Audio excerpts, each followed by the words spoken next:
Hey, what's going on out there, everybody? Welcome to another Addicted Fishing podcast. We got another week without Marlin. He decided to take off and bail, so he showed up last week. Graced us with his presence. He's in Idaho. Yeah, he's going to kill more stuff and critters and buy more tags to kill more stuff, and I don't know. Just a killing machine this year. He's going to have a lot of fun driving in all that freaking snow. Oh, boy. Yeah. But he's not one that likes driving in the snow either. For how crazy he drives, he's one of the most scared of the snow drivers I've ever met. Yeah, when we went to Michigan, he's like, treacherous out there. I'm not going fishing. And I'm like, there's 2 inches of snow on the road. Yeah, dude, there's wrecks everywhere. And I'm like, you were pulling 360s on the gravel road last time we were at. On the gravel. we go to Michigan, we rent this like beautiful, like brand spanking new Suburban. Like we go out to the parking lot, he hands you the keys. He's like, "You're driving, I ain't driving." I'm like, You're driving. My God. I drove the whole damn week, 2 hours to the river, every day back. Oh. And Jordan slept. And and Marlon slept. It was miserable. Man, like, bad co-pilots. Driving in a warm truck with the snow on the ground. One guy at least has to stay up. And let me tell you this, like the reception out there for like the Sean radio stayed stations up. was He was like, allowed to talk to. He had to film. We all know how well Sean talks. Yeah, there was no radio. There was nothing. It was just 2 hours. Just snow. And Michigan thoughts. Terrible Michigan thoughts of great pepperoni sticks and cheese. And really cold steel and center pins. Center pins. What'd you call me? Yeah. What do you want to do? Anyways, we're talking Steelhead finally. Yeah. Yes, Steelhead it is conversation. Steelhead and season. What better way to start off the Steelhead conversation than with a whole bunch of closures coming down on the north coast of Washington? A bunch of negativity. Yeah. No, we do have a special guest chiming in here in just a few minutes, but for those that don't know and for those that have not heard, have been on the interwebs or heard the crying and the wailing and the screams of the steelheaders across the Northwest in the last couple days, we had those same draconian, pointless closures that happen up north that basically restrict anglers from fishing from boats and restrict a lot of the early fishing, early steelhead fishing when there isn't any even early steelhead there, or late productive coho fishing just got the door slammed, shut down. And I'm not going to go into each regulation in each spot where this happened. Where this happened, because I'm going to require you to make sure that where you want to go fishing, and has regulations, but a lot of just restriction of the guides. I shouldn't say the guides. Restriction of the sportsmen. Sportsmen in general. Right. It really is. But no follow through on actually doing anything to improve these runs. None. Yeah, and even improve the ability for people to go. Like, I think we'll have Kratzer on the live feed here after we do the podcast. And if you guys want to hear more from that region of somebody who's the most experienced and actually on the board up there, in my mind, just what pisses me off more than anything is the restriction of opportunity for handicap anglers, elderly anglers, access, bigger people. I mean, like whatever, like just to take the fishing away from people who rightfully deserve and to be able to fish out of a boat, do whatever it takes to go catch a fish. Let's just say it. Yeah, it's just, and it takes away the opportunity from so many, paying licenses. And it's just, and it's not helping anything. Like Cameron said, it's not doing anything. No. At the end of the day, they've done this on the Wind. They've done this on the Deschutes. I mean, the Deschutes 40 years ago, they were sold on the notion that if they got rid of a lot of the fishing from boats, that it'd help enable the summer steelhead to come back. It didn't. We know that it didn't do it on the Wind River, and we know that it hasn't done it anywhere on the Clackamas or honestly anywhere else that they have done these restrictions. You do not see a rebounding of wild steelhead population, and I've said it before on many podcasts, so for all you wild fish guys out there listening, and I know you guys are, please enlighten me. Come on in. Let's hear it. Let's hear where these restrictions are actually going to do something, because at the end of the day, we know they're not, and unfortunately, it just kicks the can down the road, and then there was some increasing of areas where you can float from a boat. I know I'm just going to say some river names, but there was a section of the Kalawa, the Bogus Shield, and Solduck that opened for boats. I think the whole Quileute. I don't even know what's tribal and what's not up there. I don't even really know. I think just the park sections on the Quileute were just they're allowing boats. Where they're not allowing boats. Or where they're not allowing boats. Yeah, you can't fish from the boat in the park, the park boundaries. Okay, I know. Yeah, and then this is why we have Jason here, because I don't know what I'm talking about at all. But the reality is that there was some expansion on fishing from boats. But the reality is a lot of the stuff is shutting down. A lot of the stuff is shutting down early. And in places that they could have very viable late returning coho seasons well through the month of December that are seeing excellent numbers this year. Yeah. Now will be shut down as of tomorrow from the time that we were filming this podcast and are not going to be allowed to fish because we can't handle one of these early wild steelhead, and all the while not do a damn thing about it. Not fix predation, not fix habitat, and not do any kind of brood stocking is still null and total void. side Well, from and not the even check. conversation. And not even check. And I not even can't check. I can't even tell you. I've been on the river so many times this fall and I have not seen one checker, one game warden, one nothing. Yeah. There's Again, no enforcement. Now there is actually they are talking. And I did hear a little birdie said there's going to be some discussions, some test fishing going on in some of those streams, and I'm all for understanding the problem. Like I get it. Like if we need to go into if you need to have anglers go into a stream to test fish to maybe see how many fish are there, that's great. Right. But what are you putting that up against because it's been closed for a few years now? And then they go and test and they catch, let's say they catch 10, 20, 50, 100 fish, whatever it might be.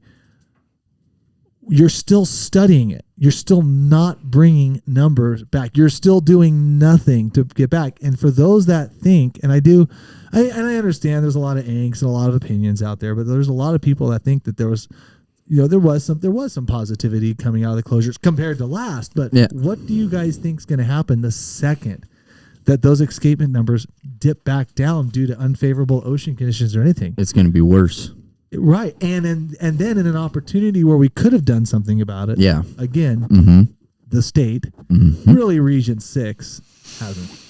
Again. Yeah. We're I put I just tapped the little bow around. Well, it's a put the little bow side around the note. package for It there. is a little I side just note. kinda ended it. But just think about it this way. It goes to tell you just the ignorance of the management where one of our very local streams that Jason grew up on and Cameron did is completely wide open for the most endangered and impacted run through December all the way through January. It's the most urban fished river. It doesn't have a hatchery run anymore. It used to. And is now the main staple for people who like to go and learn how to catch a wild steelhead and drag them up on the bank, and it doesn't close. It doesn't close at all. It never has. It closes when the fish are actually there. The difference, but now they're closing these areas. The difference is management. Yeah. And I mean, I think that's unfortunately where the sword falls. And it's it's just it's agenda. Yes. It is the bio, and however they want to twist it. Because I mean, I would even be happy if the state would just come out and say, like, look, we don't really know what's going on. We have to curtail catch. Cool. But if you're going to do this and you're going to throw it all in the sportsman's lap, you better be doing a damn thing about it, because eliminating the sportsman, again, doesn't fix the problem. Anything. It keeps you further away from fixing it. Yeah, honestly. exactly. Because you don't know. I mean, you have no other way other than your studies. Well, we're going to have a lot of great discussion about that going forward. But I do want to bring in a guy who actually we're in a situation. Oh, yes, please. Where they are actually doing it. I've got the famous, world famous, Mr. Scott Amerman on the phone right now. How's it going, Scott? Good. How are you guys tonight? Excellent. Well, kind of excellent. Yeah, doing all right. We just in there like a dingleberry. We just had a nice 10-minute discussion on all the bad things in the steelhead world and all the closures. But yeah, that's why we're talking to you. Let's bring some joy. Yeah. So, Scott Amerman, longtime fishing guide here in Oregon. Started guiding when I was a teenager. Dad was fishing guide in Tillamook. I grew up fishing with him. Saw the steelhead runs back in the 70s and 80s in Tillamook, and then kind of, saw them decline and, kind of get really poor for a long period of time. And we kind of slowly started working them back up and working them, in different areas, getting going, doing that kind of stuff. We've been guiding for 30 plus years now. So 30 plus years, that is a huge history. And like you said, those runs, the runs downturn, that's kind of going to be the topic of discussion, because you are a very integral part, if not the, we're going to say a couple river names on here because sometimes we have to, just for context, for the Silet's broodstock program, correct? Sure. Well, I mean, so the Silet's we were fortunate. The Silet's started a broodstock program really early on, and then we were able to take those broodstock programs and copy them and make a, broodstock program on the Wilson. We then turned around and made that broodstock program on the Nestucca. We then turned around and took it to Portland and did the Clackamas, did the Sandy Rivers up there, and we turned around and took it to the Alsea River down here. And so the Silettes, when it took off and went nuts and really was great, it kind of became an integral part to get these going in other areas, to spread out fishing pressure, to give opportunity to more areas, to more people, all that kind of stuff. So the Silettes, chicken and Sure. chicken and the egg. really So the blossomed, Silettes came out before the. So that was the Wilson. first, Yeah. the OG. OG. Yeah. And so I, at that time, was still living. I was actually living in Cibo between Tillamook, out there on the Nestucca. Mm-hmm. And, by March, most of our steelhead opportunities were gone. So a lot of the guides would drive down to the Silettes and fish and do that kind of stuff. And I'd fished it a lot for fall chinook and just kind of decided it's time to start fishing it for steelhead too. And it was just incredible to all of a sudden have a lot of opportunities. And so I think a lot of the Tillamook guides and different area guides that went down there and fished said, we got to get this happening in our river. It's unbelievable. And so we kind of copied it. We were fortunate that a lot of our staff in other areas were able to say, man, this is successful. We're seeing the returns. We're seeing all that kind of stuff. And so historically on like the Wilson and the Nestucca, we got a return rate of maybe, half of the percentage, maybe 1% on a good year from our hatchery smolt that we released. And we got a 6% return on the Select for smolt. That's ridiculous. And so we all were, getting these smolts that were coming out of a wild broodstock that was, wild fish that had came back to the river. We spawned them and created offspring for hatchery fish, first generation. And we had this huge survival rate. And we were catching, instead of catching the typical 6 or 8 pound brat steelhead, that we had up in those, Tillamook, area streams when they were hatchery fish for a long time, we were catching, 12, 14, some over 20 pound wild offspring broodstock fish. So it was cool to see that the genetics changed, all that changed. And so when we saw that, we were like, how can we make this happen in other rivers? So, Jack Smith is the one I always point to that I say he's the guy. He's the one that really helped spearhead a lot of this stuff. He stood right beside us. I mean, when we got the Wilson going, he was an integral part of doing that. He was right there fighting us with us. So when we got Nestucca going, I think they're doing a coho broodstock program right now on, Tillamook, I think on the Trask River. We've done a broodstock program on Nestucca for fall chinook. So we kind of mimic this all over the place, and we have a pattern that really works, and we're just trying to, copy it and keep it going. So you have a pattern that works, and to put it into perspective too for people, like when you go from a hatchery steelhead smolt that you're seeing a 0.5% of return, to a 6% return. I mean, you can put 100,000 fish of both, types of steelhead in the water, but you're going to get 12 times the fish back. So that's a very impactful statement. Why did you guys start the Silettes broodstock program? I mean, like what situation was that river in before you guys decided, like, okay, look, we need to be seeing a better return on these fish. We need more bang for our buck. Like, why did you guys do that? Like, why did that start? I think what happened is there was an early push to start replacing out of basin stock. So in a lot of these rivers, we would take, like, the Nestucca would have all the hatchery steelhead return to the Nestucca, and then we'd, truck them up and dump hatchery, Nestucca River steelhead smolts into the Wilson. We'd drive them down and dump them in the Nestucca, or we'd have Alsea River smolts that we'd dump in all these rivers. And so, they just, after years of respawning the same hatchery fish, they became inferior. The genetics started flipping. And I think that, one of our biologists down there said, hey, let's do this. The Select is really unique in that it has a big waterfall in the upper river that has a fish ladder that fish have to go through.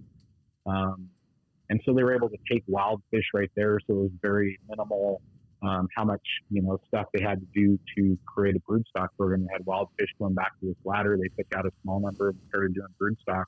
And they just wanted to see what happened, and it just went nuts. And so, like I said, I wasn't an integral part of getting started, but, my dad and I, talked to, Tillamook back in maybe 86, 87 about trying to get a spring Chinook hatchery on, broodstock program going on Wilson. So it's not something that we hadn't put in the ear of a lot of staff and stuff like that. It was just something that we were fortunate that they took off and went with on the Silettes and that kind of stuff. So, they've had a successful program for a lot of years. I have a quick question, Scott. What was like the thing that made you guys, like, not made you guys, but how was it so easily adopted? Like the whole broodstock program. What made, like, what? Or was it easy? Yeah, or was it easy? Okay, so what I will tell you is it was easy and it was hard. The thing that made it easy was we had a district biologist in Tillamook that I think really saw the benefits of it and was really quick to, take those things on. We all worked closely with Rick Clump in Tillamook, who was our district biologist back then. He's now retired. Tillamook, we had the kind of what is now the North Coast Salmon Field Enhancement Fund, used to be the Oregon Wildlife Heritage Foundation, would do a big, fundraiser down there every year. They would then turn around and look for projects to do. So the funding was there. So when we got talking to ODFW, they weren't like, hey, this is going to cost us any money. We had these, we had this Oregon Wildlife Heritage Foundation in place that was ready to fund and pay for everything that needed money. Gotcha. And so the staff was like, wow, this is a great opportunity. And if you guys are willing to pay money to get this stuff done, it's just a really great opportunity. And they jumped at it and went for it in Tillamook. But even in Tillamook, we started and we still dumped out of basin hatchery steelhead in for the early season component for probably, fish that would return in November, December, and January. Mm-hmm. And then we had the broodstock program fish that we thought would come in other months. So we decided we would try to have these components that would be there for both. And so I would say we did probably 10 years too long of the Alcee basin stock that we still dumped them in there. But eventually we just said, look, the broodstock fish are coming early. We get some in December. We get some, all the way into April. The sand pile effect. Yeah, well, it's a big run. They're coming. Yep, sand pile effect. Yeah, and so that's the thing is, so when they're spread out that big, it's really cool to see that, it kind of spread out throughout the entire thing. And so we tried to adopt this on Stucca. We thought it was going to be just as easy as get going in Tillamook. And we instantly got met with, lawsuits from some of the hatchery fish people. Oh boy. And so we were in the, I sat on the board or the, public input group that tried to get this thing going. Pretty soon we had, Native Fish Society and those people challenging every step of the way for hatchery fish in Minnesota, to the point where they said, hey, there's not enough wild fish. You're going to kill too many wild fish if you do this food stock program. So we had to go out and prove, we had to do spawn count surveys, river, see how many fish were in the river and all that kind of stuff. And they said, man, there's so many fish. You guys should just harvest the wild ones. Yeah. No, we want to do this. And so let's do this the right way. We need to have jobs and we need to have something to talk about. So let's run these fish down to a point where we actually can get grants and study them to death, right?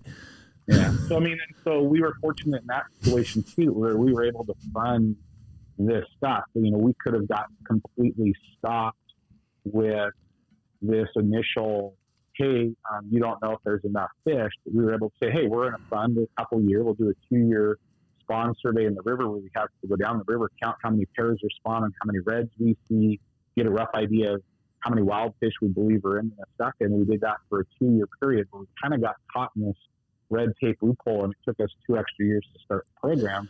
But we had to make sure we did it right, and we did it right, and it really kicked off. And, the broodstock program there has been hugely successful. And then, I know that we did it in the Clackamas and the Sandy as well, and those actually got shut down for a period of time because of Native Fish Society feel good policy. Yeah. So here's a question then for you, like on the Silettes and on the Wilson and stuff. So since that time, so it's got to be what, 25 plus years on the Silettes, more? Yeah, I would say at least that. So yeah. Have you guys, so as we've seen this downturn of steelhead populations in Puget Sound and in the North Coast and kind of along some of the Columbia tribs where some of these programs were taken away, what's gone on the Silettes? You know, I mean, we're fortunate that, one, we've continued to have really good fisheries, and two, we've kind of been able to spread the crowds out. If you look at the big picture over a last 10 or 15 year period, as we got broodstock programs going on the Alcide and the Stuck of the Wilson, you know, the Portland area streams, people had other opportunities, other places to go. So you saw the crowd spread out where not everybody was just coming to Select because it was the only place in town you could go catch Patrick Steelhead still. So originally we saw all the, you know, the crowds dispersed. We saw the stuff, but our Steelhead program has continued to be super successful on this. So just to parallel this with what's going on the North Coast, just like as of right now, North Coast Washington, which arguably probably has some of the best habitat, I mean, for steelhead, I would have to say bar none, anywhere in the Northwest, and then also the closest to the feeding grounds, less migration and whatnot. You guys obviously have not. I mean, have you seen any like steelhead? Because I know on the Wilson there hasn't been, like, since the inception of the broodstock program for 22 years. They've seen no like limit reduction, no restriction, and no problems with additional wild escapement coming for that. Is that the same for the Silettes? Yeah, it's the same. It's really been unbelievable. Mic drop. Hello. Yeah. All right. It's been really cool. This has been a great podcast. Yeah. And that's all we needed to hear. Thanks. Yeah. Let's just forward this to Sussman. Yeah, exactly. Pretty incredible. I mean, very, very incredible. We have these just completely stark differences. And like you said, it really started with the biologist down in your neck of the woods that just said, hey, we've got this idea. We can improve something. You guys have also gotten rid of, I mean, let's be honest. And I know, you know, and you know, I know that there are some hatchery steelhead out there that are very detrimental to long-term survivability of wild fish. And what those are segregated stock. It's not all hatchery fish. Basically, the broodstock program has turned the hatchery system and the hatchery mechanism into something that will help wild fish populations versus doing something completely different in Frankenstein and Frankenfish and segregated stocks to try to just eke out more season. And because you guys have got such a successful, and I'm more familiar with the Wilson, but since there is such a successful broodstock program there, even though they are later returning, you have a sand pile effect because the run is so strong that you do see early fish, and you see fish well past time where people are honestly not steelhead fishing anymore. Yeah, exactly. No, my favorite time of the year, every year to fish, is after everybody starts springer fishing. Uh-huh. As soon as the springer pictures start showing up on Facebook, I'm always like, yes, keep catching them, boys. So I'm going to ask. No, I'm going to be the devil's advocate. Is there any, and then we'll let you go because we got a life feed to do. Is there any negative? What have you seen over the last, your eons of guide experience, you and your pops, in those programs, is there a negative? Like, what's the negative? What would you say is a negative, maybe other than having such a productive fishery, a few people show up, and like you said, you talk about spreading that out, but give me the argument, give me the anti-broodstock argument. It creates a lot of opportunities. So there's a lot more people on the river. You get a lot more access for everybody. So there's a lot of people that are guys who have fished that river for 30 years who went down when it was maybe they'd hook a wild fish, in March, and they would never see another boat. Now you go down the river and there's, boats all over the place. And, so it definitely brings crowds, because people, if they go and they catch fish and they regularly catch fish, they're going to go again. Mm-hmm. And so you think it'd be within our manager's best interest to have these programs everywhere? Sure. And so when we see closures like you guys are looking at Washington or boat restrictions or what all the rules, I didn't get to look at exactly what they all were, but what you see is you see crowds coming to these rivers. How many boats are going to quit, not go up there, and instead going to go to the Wilson this year, or instead go to the Silettes or the Mustaka or whatever. And so there's no doubt in my mind that creates extra pressure. We saw it this year in our fall Chinook fisheries that, they closed a couple of rivers. We had the biggest crowds we've ever fished in because, just everybody from these other rivers all came to the rivers that were open. So Yeah. Less And have soccer, fish. less soccer fields. People want to play soccer. Sure. Scott, thank you so much for giving us some insight on that, because like I said, to just kind of like parallel this with what's going on the North Coast, it's pretty striking that this is still even such a debate within the steelhead management realm, that it's I don't know if it's being carefully looked at or whatnot. But is there any way that any anglers out there can help? Because I believe you guys have some matching going on with some independent donors, and I saw where that. can they look you up if they want to help you guys out? So, like on our Select Anglers group, what we're doing is we're just building the coffers. We're trying to build that thing so we have an opportunity to go to the ODFW and say, hey, we want to do these projects. We want to do these programs. We have the money. It's right here, ready for it. So we do a fundraiser every year. We're doing it March 4th this year. People can look us up on Facebook, Select Anglers Association on Facebook. I'm sure you guys can link to that or something like that. Mm-hmm. People can join our group there.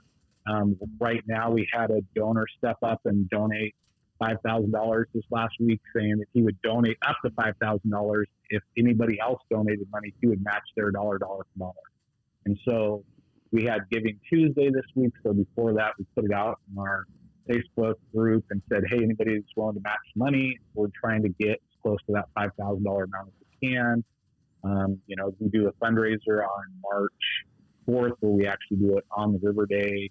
We're always looking for people to donate fishing tackle, any kind of door prize stuff. If you have a business, you want us to promote your stuff at our event, that kind of stuff, you can reach out to, us on Select Angler stuff. We'll help you figure out how to give back to the fisheries, that kind of stuff. Well, that's incredible, Scott. And for those of you guys out there listening, you might not live around the Siletz, or you might not ever plan on fishing on it. But I can tell you right now, like what goes on in other areas in the steelhead industry, I'll call it an industry, but in the steelhead world, it affects everything that you're doing. So as steelheaders, I think across the board, we want to see these programs be successful. And this is from a guy on the phone right here that is actually doing something. So Yeah. Scott, we appreciate that. I'm glad to hear that get together is March 4th, because I'm actually going to put it in my calendar this year and go down to it. I need a good excuse to go fish some new water. So I definitely want you to guys come down and hang out. Dude, yeah, I'm glad to hear that it's on there. I got it already blocked in my calendar as I'm sitting here. Thank you so much for tuning in and doing what you do. So we'll talk to you over on the live feed. Okay, good luck, guys. Thank you. Cheers. Later.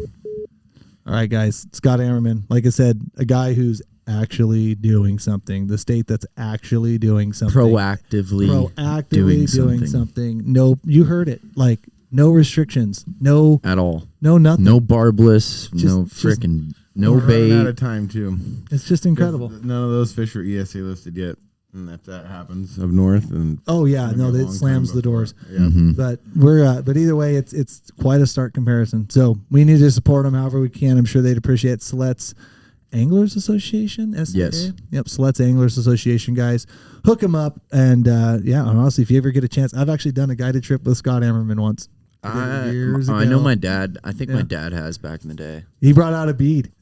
Oh boy. I went, what? Yeah, blew my mind. This is like, oh shoot, 10, 12 years ago, an old client of mine. The start Who of also something new. fished with Scott. That's right. All right, guys, thanks for tuning in. We're going to catch you over to the live feed and support Siletz Anglers Association. We'll see you guys out there. Cheers.